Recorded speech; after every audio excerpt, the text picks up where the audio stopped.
Bismillahirrahmanirrahim. Alhamdulillahi rabbil alamin. Wa bihi nasta'in ala umuri dunya waddin.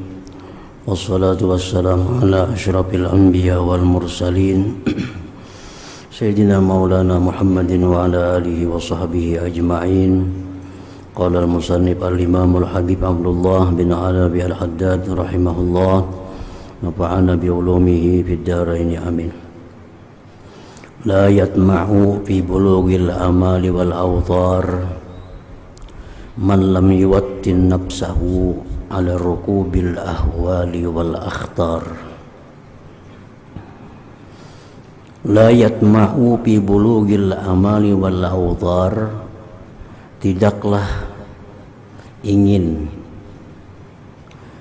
pada sampainya angan-angan dan yang dihajatkan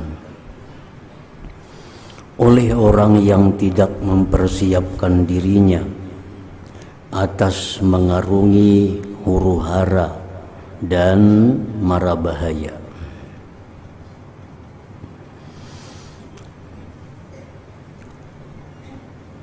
Artinya, jangan berharap mencapai sesuatu yang diangan-angankan kalau kita belum mempersiapkan diri untuk mengarungi huru-hara dan berbagai macam bahaya. Yang dimaksud di sini adalah dua hal.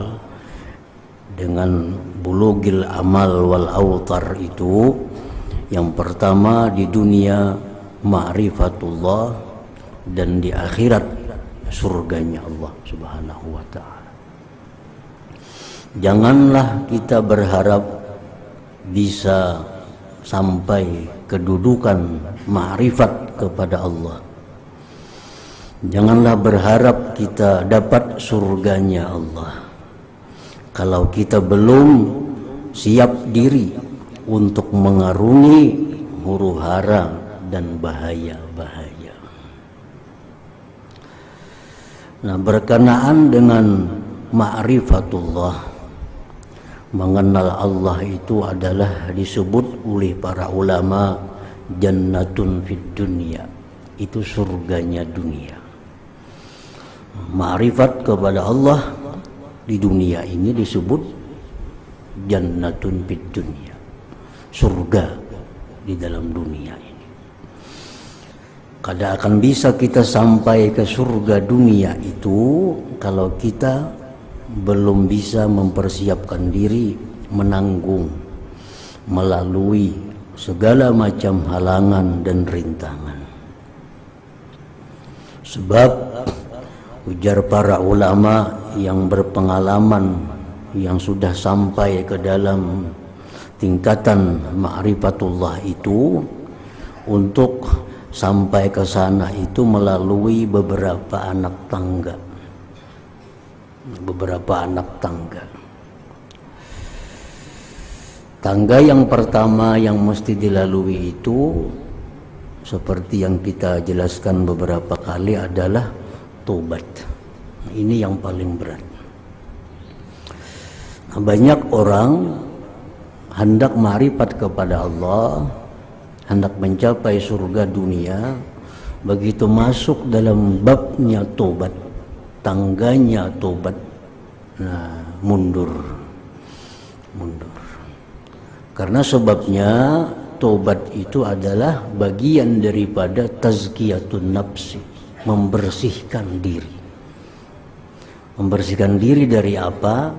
Dari segala yang dilarang oleh Allah, baik yang bersangkut paut dengan manusia atau yang bersangkut paut dengan Allah Subhanahu wa ta'ala, baik yang berhubungan dengan harta, berhubungan dengan keluarga, ataupun yang berhubungan dengan pribadi atau kehormatan. Itu harus bersih. Nah, orang yang belum bisa membersihkan diri kada akan bisa naik ke tangga yang kedua. Masih ada 9 tangga lagi yang mesti dinaiki kalau kita hendak masuk dalam surga dunia atau ma'rifat kepada Allah Subhanahu wa taala.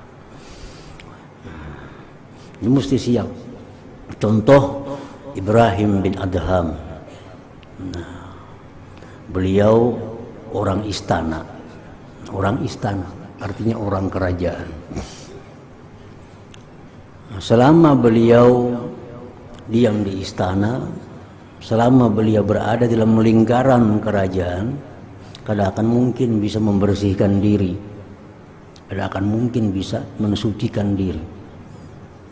Lalu beliau tinggalkan segala macam kemewahan duniawi, sidin tinggalkan istana, sidin tinggalkan segala macam perihal yang bersangkutan dengan kerajaan, sidin lari meninggalkan semua menuju negeri Makkah Al-Mukarramah. Nah ini mesti berani, mesti berani meninggalkan sesuatu yang menghalangi dirinya untuk naik kepada tangga yang kedua itu. Nah, kalau kada berani, jangan berharap. Misal kita hendak sampai ke surga dunia, kita mesti dulu membersihkan diri. Kita periksa dulu diri kita, dosa-dosa apa ada yang kita pelihara dalam diri, dosa apa yang kita pelihara. Nah itu mesti dihentikan, mesti dibersihkan. Dosa yang ada di diri, dalam diri kita, baik yang zahir maupun yang batin. Yang zahir misalnya kita masih memelihara maksiat ini, masih memelihara maksiat mata, masih memelihara maksiat mulut, mesti istighfar, mesti tobat. Kita masih memelihara maksiat hati, dengki, dendam, sombong, mesti dibersihkan. Nah itu yang bersangkut paut dengan diri, mesti bersih. Nah, bersangkut paut dengan harta, kita hendak naik nih, kita periksa harta kita, apakah harta kita yang ada semua ini didapat dari jalan yang halal. Nah kita cek semuaan harta, mulai duit, pakaian kita, makanan kita, perabot rumah tangga kita, kendaraan kita, kebun, semua kita periksa apakah ini yakin dari yang halal. Selama ini belum jelas halal atau haram, nah kita selesaikan. Nah, kita buang yang haram dengan cara mengembalikannya kepada pemiliknya. Nah, kita dapat harta ini dari jalan menipu, nah kembalikan. Kita dapat harta ini dari modal riba, nah selesaikan. Kita dapat harta ini dari hasil judi, selesaikan. Sehingga harta yang kita pelihara semuaan sudah bersih. Nah ini mesti siap miskin, mesti siap miskin.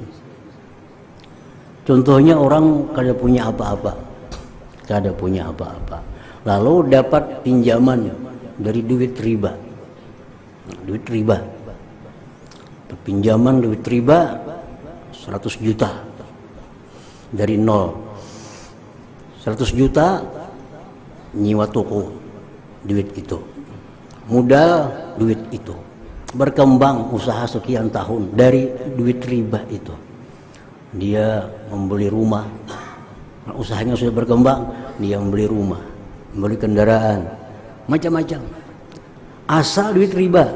Nah, siapkah kita meninggalkan rumah hasil riba itu? Siapkah kita meninggalkan kendaraan hasil riba itu? Siapkah kita meninggalkan usaha hasil riba itu? Karena ini dosa. Kita memelihara suatu maksiat yang namanya riba. Nah, jadi kalau kita kada siap untuk menghilangkan semua yang berkaitan dengan riba itu, jangan harap kita naik ke tangga yang kedua melalui tangga tobat ini. Nah, dia paling berat itu dari tobat, dari tobat. Kita harus menyelesaikan segala macam maksiat yang bersangkut paut dengan diri, harta, keluarga, atau pribadi-pribadi. Belum lagi ada kita menggunjing orang, lebih berat lagi memitnah orang, nah, mengadu domba orang yang baik jadi bakalahian. pernah kita kerjakan. Nah itu mesti kita selesaikan. Mesti kita minta halal kepada mereka. Aku dulu fitnah kami ini, nah padahal itu kada bujur. Nah, sekarang minta halal. Nah jadi harus selesai. Berkaitan dengan pribadi-pribadi orang lain. Nah jadi itu yang dimaksud dengan rukubil ahwal wal akhtar.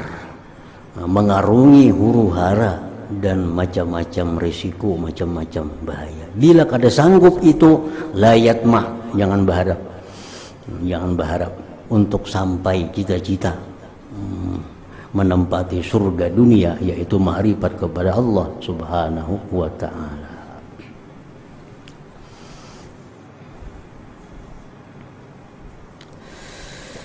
La yanbaghi lil 'aqil ay yukhatibal jahila alladhi yazunnu bi nafsihi al-aqla aslan, li'annahu in khatabahu ala muqtada aqlih kana mudayyi'an lil aqli wa mustahinan bi fadlih. Tidaklah patut orang yang berakal ayyukhatiba memandiri orang jahil yang menganggap dirinya berakal. Sama sekali kada patut. Orang jahil ini menganggap dirinya ini berakal. Nah orang ini jangan dipandiri sama sekali, karena secara bersalah. Orangnya jahil, dia menganggap dirinya berakal. Seperti orang-orang kafir Quraisy contohnya, mereka itu sebenarnya jahiliyah, menganggap dirinya itu berakal. Lalu mengatakan Nabi kita majnun, Nabi kita padahalnya gila. Nah, mana balik tuh. Jadi orang yang kada jahil ini, orang jahil menganggap dirinya berakal, itu kada kau dipandiri. Aslan sama sekali kada kawan. Karena jikalau dia memandiri itu orang atas tuntutan akalnya, adalah dia yang memandiri ini menyia-nyiakan bagi akal, mustahinan bifadlih, meremehkan keutamaan akal. Kalau kita pandiri menurut akal, ini orang kada berakal, dia menganggap dirinya benar aja berakal. Nah, kita pandiri dengan cara akal, jelas menyia-nyiakan akal, dia kada mengerti. Wa in khatabahu bihasabi jahlih, jikalau dia pandiri orang itu dengan sekira-kira kejahilannya, kita tahu orang ini jahil, pura-pura benar aja berakal. Kalau kita pandiri dengan cara jahilnya, kana mutasyabbihan bihi, jadilah dia itu yang memandiri menyerupai dengan jahil, wa ma'dudan mislahu, dan dianggap seperti orang jahil. Nah, qala Allah Ta'ala li nabiyhi, Allah berfirman kepada nabinya, khudil afwa wa'mur bil 'urfi wa'rid 'anil jahilin. Ujar Tuhan, maafkanlah mereka, suruhlah mereka dengan berbuat baik. Maafkan mereka, mengatakan engkau gila, mengatakan nabi itu tukang sihir, maafkan. Suruh mereka berbuat baik, suruh mereka beriman, suruh mereka mentauhidkan Allah. Nah kalau sudah kada mau juga, wa'rid anil jahilin, tinggalkan orang-orang jahil itu. Kada kau dilawani lagi, kada kau dihitab lagi, kada kau dipandir lagi. Nah, sudah kita maafkan, sudah kita suruh berbuat baik, tetap inya kada mau juga. Nah ini sudah berpalinglah. Nah, wa'rid anil jahilin, menghindarlah engkau daripada orang-orang jahil yang seperti itu.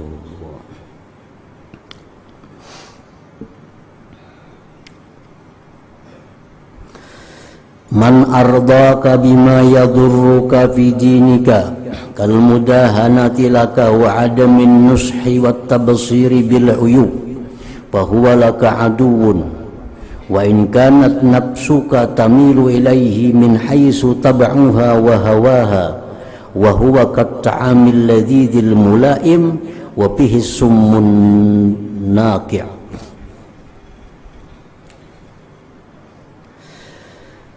Barang siapa yang membuat engkau senang, siapapun yang membuat engkau senang dengan sesuatu yang memudaratkan engkau pada agama engkau. Kita ini berbuat maksiat, kawan kita ini memuji kita, nah yang kita gawi ini maksiat sebujurnya, didukung oleh kawan kita. Kalau mudahana tilaka seperti mudahana bagi engkau, kadang mau menagur kita amunnya salah, kadang mau menagur kita kalau kita di jalan yang sesat. Wa adamin nushi, kadang memberi nasihat. Wa tabsiri bil uyub, kadang mau memperlihatkan aib kita.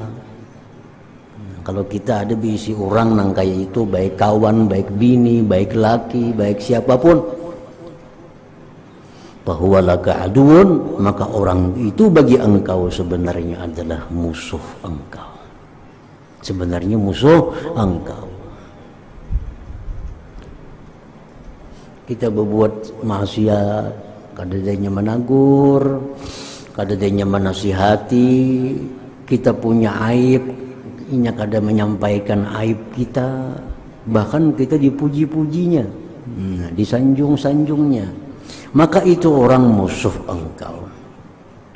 Sekalipun nafsu engkau cenderung kepadanya dari sekira-kira tabiat nafsu dan keinginan nafsu, sekalipun nafsu kita ketujuh dipuji,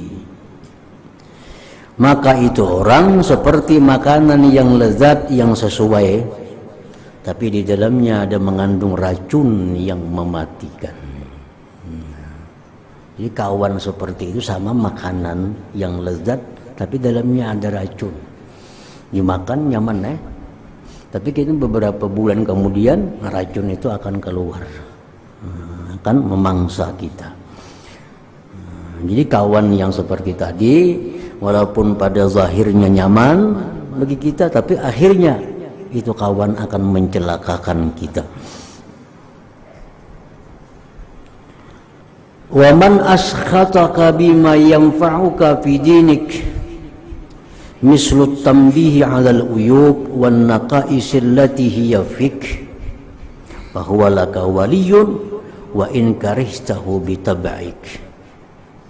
Adapun orang yang membuat engkau marah, orang yang membuat kita ini kada suka dengan sesuatu yang memberi manfaat ia akan engkau pada agama engkau, seperti menjagakan aib kita, kekurangan-kekurangan yang ada pada engkau.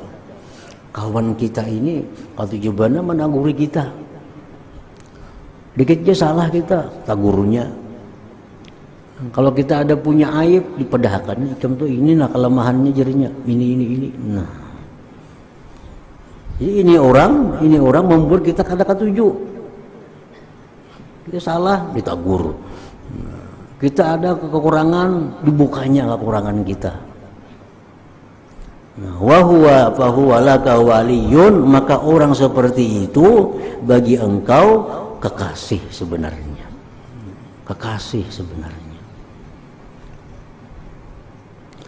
Wa in karihtahu bi tab'ik, sekalipun engkau benci akan dia dengan tabiat engkau. Walaupun kita kada suka dengan tabiat itu.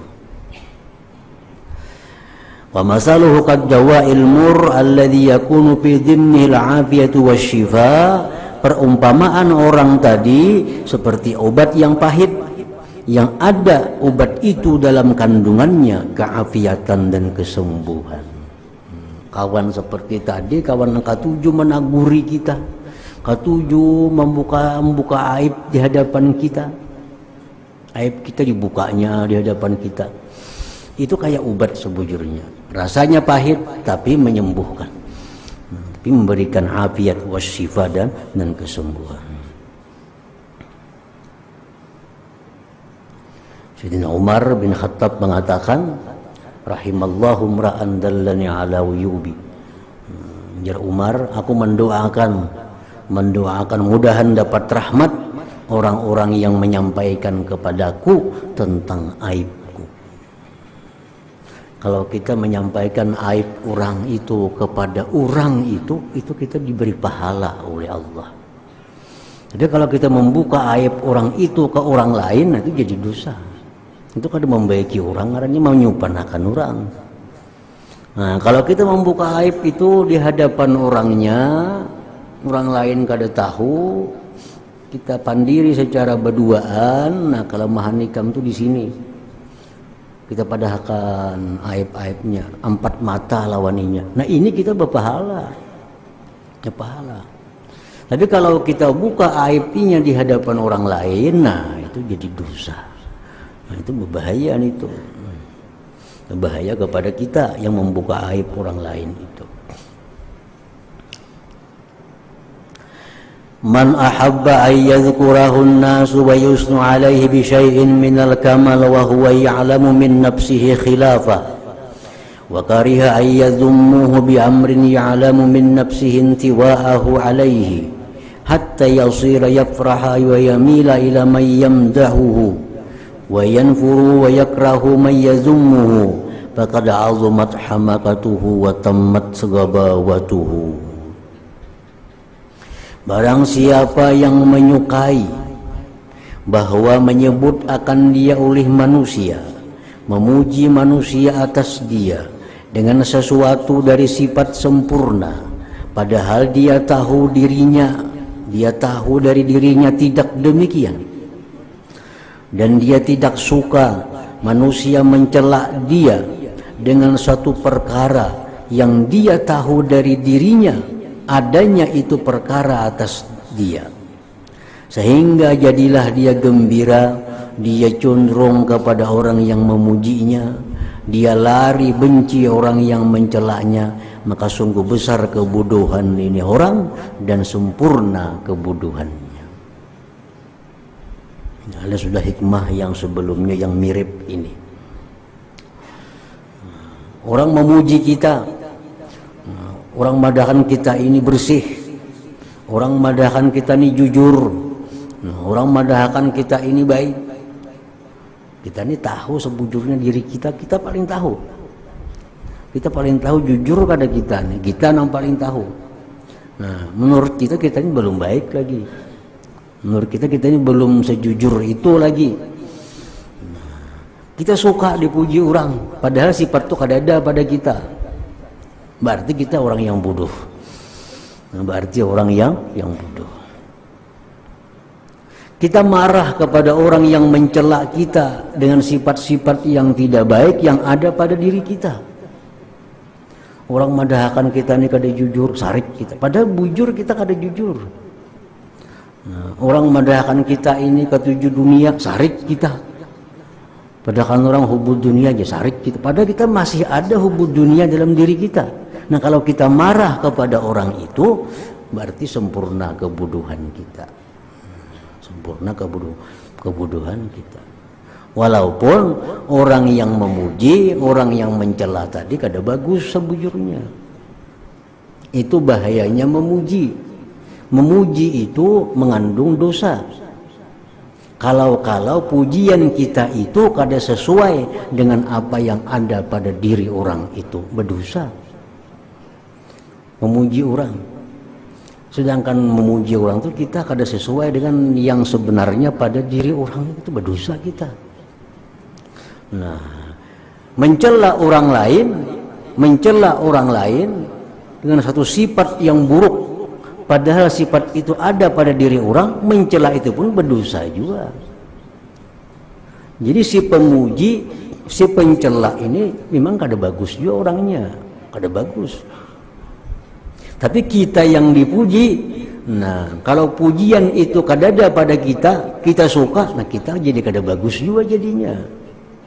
Nah, celaan itu kalau ada pada diri kita, kita marah kepada yang mencela, kita jadi kada bagus juga. Mencela itu kada dibenarkan dalam agama, apapun yang dicela. maksiat jangan dicela, apalagi orang maksiat jangan dicela.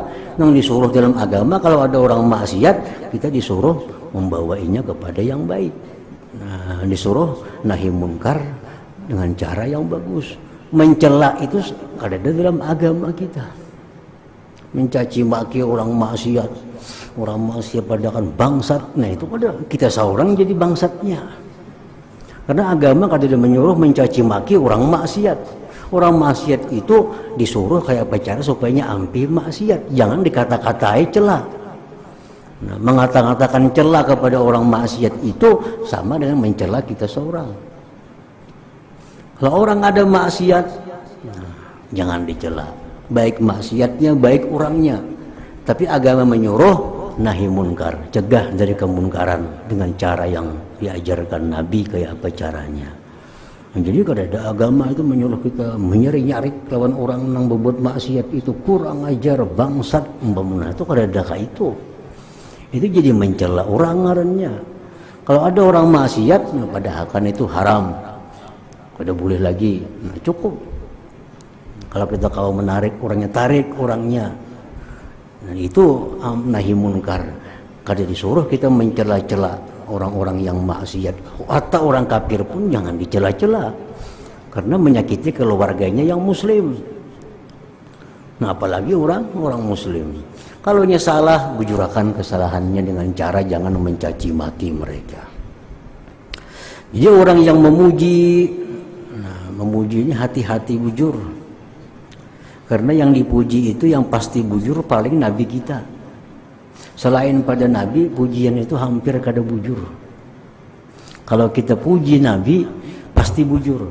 Bahkan kurang dari apa yang sebenarnya.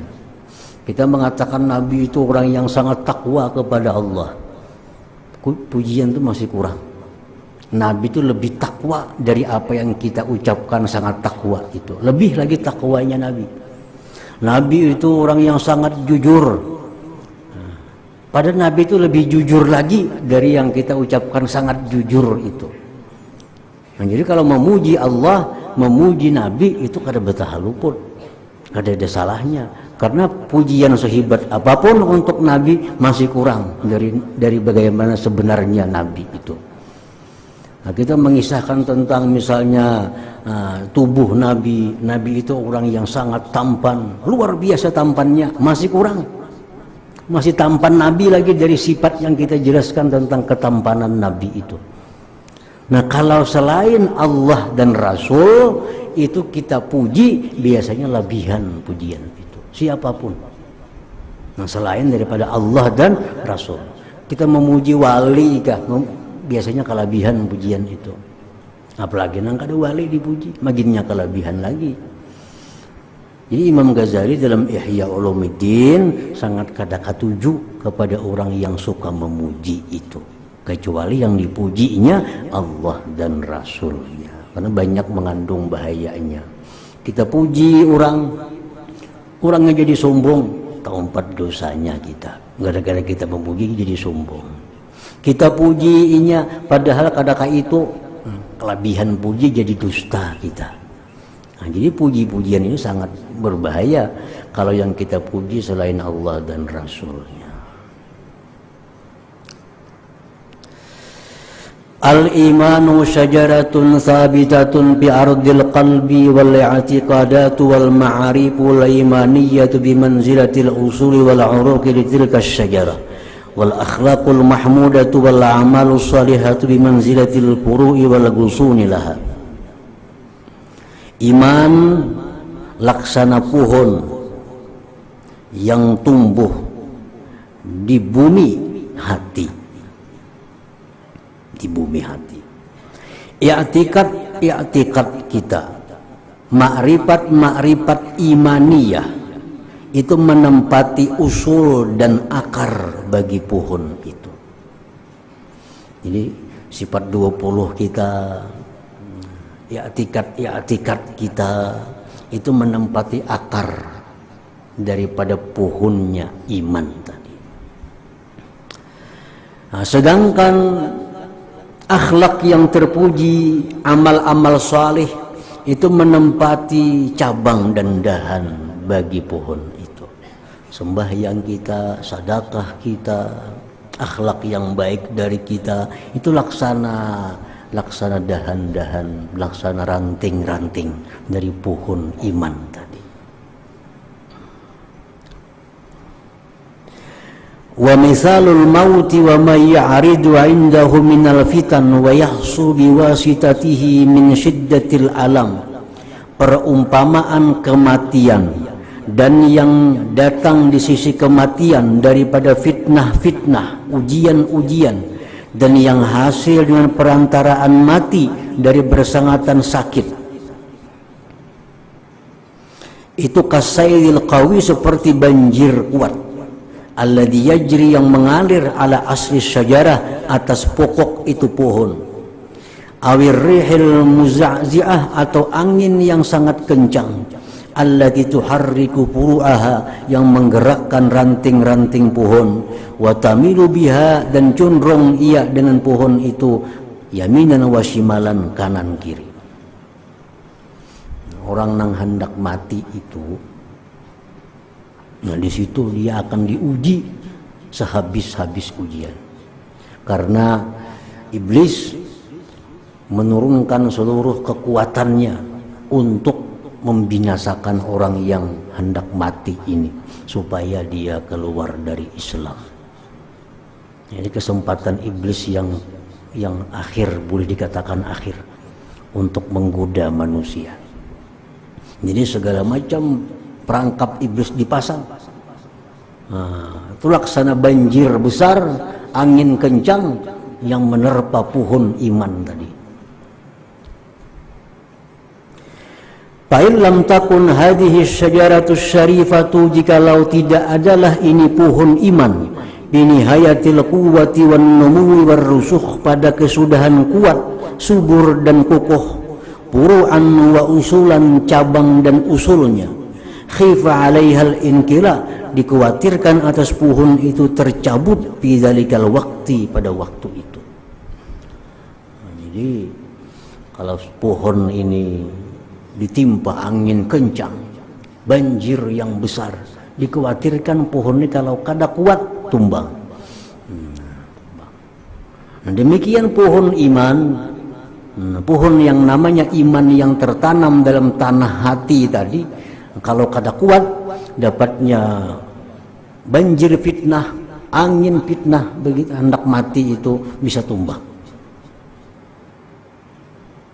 Wa min ajli dzalik, oleh karena itu, istadda khauful akabir, oleh karena demikian bersangatan takut orang-orang besar, para aulia Allah, para nabi-nabiullah, takut min su'il khatimah, daripada jahatnya akhir, wa zaygil qalbi, bingkoknya hati, indal maut, ketika mati itu.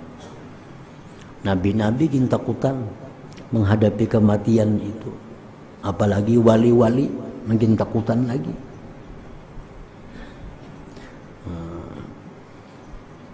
Dalam kitab Syarah Qurtubi disebutkan antara lain fitnah, godaan orang hendak mati itu. Ini kada dilihat pang oleh orang nang hidup nih, kada dilihat, walaupun kita di sampingnya kita kada melihat. Datang ke sebelah kanan orang mati, orang yang sakarat ini, abahnya. Datang ke sebelah kiri, mamanya. Datang ke sekelilingnya kawan-kawan yang cinta kepadanya. Nah, semua yang datang-datang ini syaitan, menyerupai persis abah, menyerupai persis mama, menyerupai persis kawan-kawan saudara kita. Nah, pada datang membujuk kita supaya kita ampih Islam. Sudah ampih agama Islam. Ikam tu kada Islam tu kada bujur. Nang bujur tu Nasrani, nang bujur tu Yahudi. Nah, ikam sudah keluar daripada Islam. Nah, itu fitnah.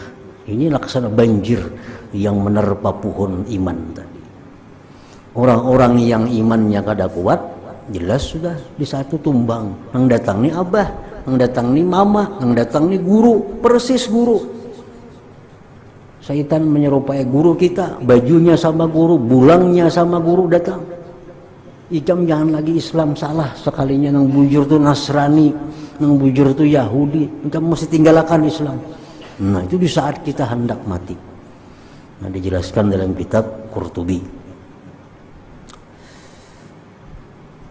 Nah makanya disunnahkan orang yang hendak mati itu ditalkinkan zikir la ilaha illallah, dibisiki telinganya, jangan nyaring, dengan lembut la ilaha illallah 3 kali dibisiki.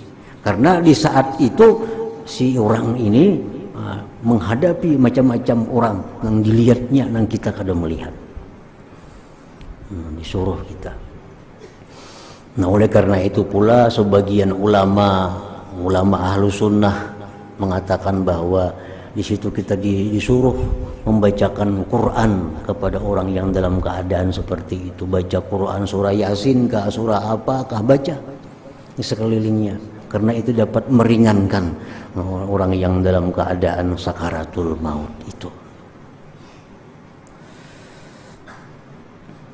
Thumma innal kawadiha wal awarid allati ta'aridu li usuliha, kemudian bahwasanya yang menjahatkan, yang mendatang bagi usulnya itu pohon iman, minal bid'ah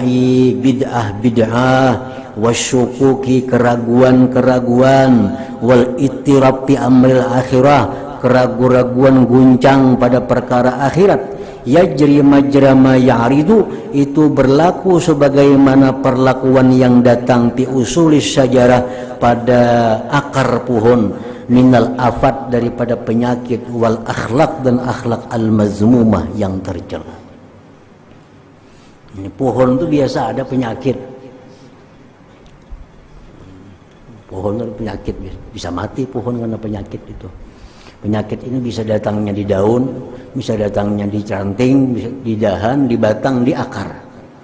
Kalau penyakit datangnya di akar itu paling bahaya, pohon mati kada ketahuan. Nah maksiat pun ada macam itu. Ada maksiat yang membahayakan akar iman, ada maksiat yang membahayakan batang iman, ada maksiat yang membahayakan dahan iman, ranting iman. Maksiat-maksiat yang membahayakan akar iman itu seperti apa? Seperti bid'ah,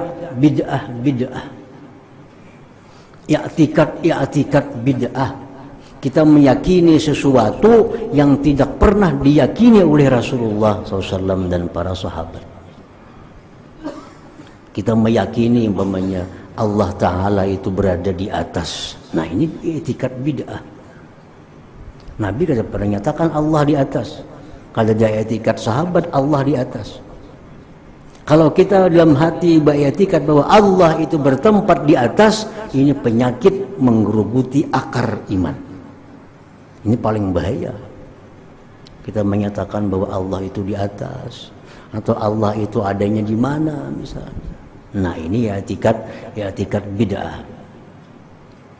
Termasuk i'tikad bid'ah kita mencela-cela orang-orang yang dicintai Rasulullah.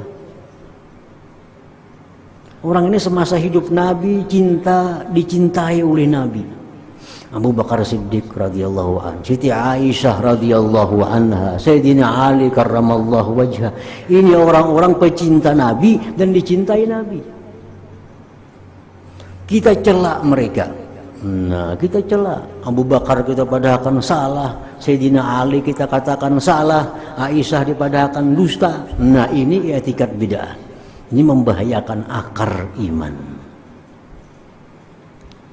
Ini maksiat besar. Wal ma'asi tajri minha majra ma yaqa'u li furu'i syajarah wa aghsaniha min al-awarid. Maksiat-maksiat yang berlaku daripadanya, maksiat itu sebagaimana perlakuan yang jatuh bagi ranting-ranting pohon dan dahan-dahan pohon minal awarid, daripada yang mendatang. Pala jarama, maka pasti angkanalladzi dahu fil asli, bahwa maksiat yang menjahatkan pada dasar akar, wa yuhinuhu melemahkan asal akar, adarra lebih berbahaya ala syajarah atas pohon, kasiran kebanyakannya, minalladzi yaqa'u 'alal furu' daripada yang jatuh atas cabang. Jadi maksiat yang membahayakan ke akar seperti i'tikad salah tadi, keraguan-raguan dengan akhirat. Nah ini lebih berat, lebih berbahaya daripada pohon iman tadi, dibanding dengan maksiat yang hanya makan daun, maksiat yang hanya membahayakan ranting, maksiat yang hanya membahayakan dahan. Ada maksiat yang membahayakan ranting seperti minum arak misalnya, seperti zina, judi, itu kada sampai ke akar iman, cuma membahayakan daunnya, rantingnya. Tapi ini pun kalau kebanyakan mematikan pohon juga, daunnya guguran, rantingnya patahan, dahannya guguran, nah bisa karing juga pohonnya. Tapi kada seberat penyakit yang membahayakan akar iman. Walihadza, oleh karena ini, azuma amru bid'ah, besar perkara bid'ah, wasyakku fil yaumil akhir, dan keraguan pada hari kiamat itu besar. Wa kana ala sahibih, dan atas orang yang bid'ah. Bid'ah ini bukan hanya artinya orang mulut bid'ah, orang bertahlil bid'ah, itu lain lagi bid'ahnya. Ini bid'ah-bid'ah yang membahayakan, bid'ah-bid'ah i'tiqadiyah. Tadi mengiktikadkan bahwa Allah itu berada di satu tempat, mengiktikadkan bahwa Allah itu turun, macam turunnya kita dari atas ke bawah. Kita mengiktikadkan bahwa Allah itu bisa naik, macam naiknya kita ke atas. Nah itu bid'ah i'tikad, itu yang bid'ah yang berbahaya, bid'ah yang berat gitu. Dan itu sepakat ulama kada membenarkan itu, ulama Ahlussunnah wal Jamaah. Lain hal kayak bid'ah maulid, nah itu kan sepalih. Sebagian ulama aja yang kada membenarkan, tapi umumnya ulama membenarkan. Kayak bid'ah tahlil itu cuma sebagian ulama banyak yang mengerjakan, sebagian ulama memang ada yang melarang tahlil. Itu kada jadi masalah bid'ahnya. Lain dengan bid'ah yang kita bicarakan ini. Nas'alullah al-afiyah, kita minta kepada Allah afiat, wal wafata, dan meninggal alal Islam, atas agama Islam. Amin ya rabbal alamin. Ya hadratin Nabi sallallahu alaihi wasallam. Al-Fatihah.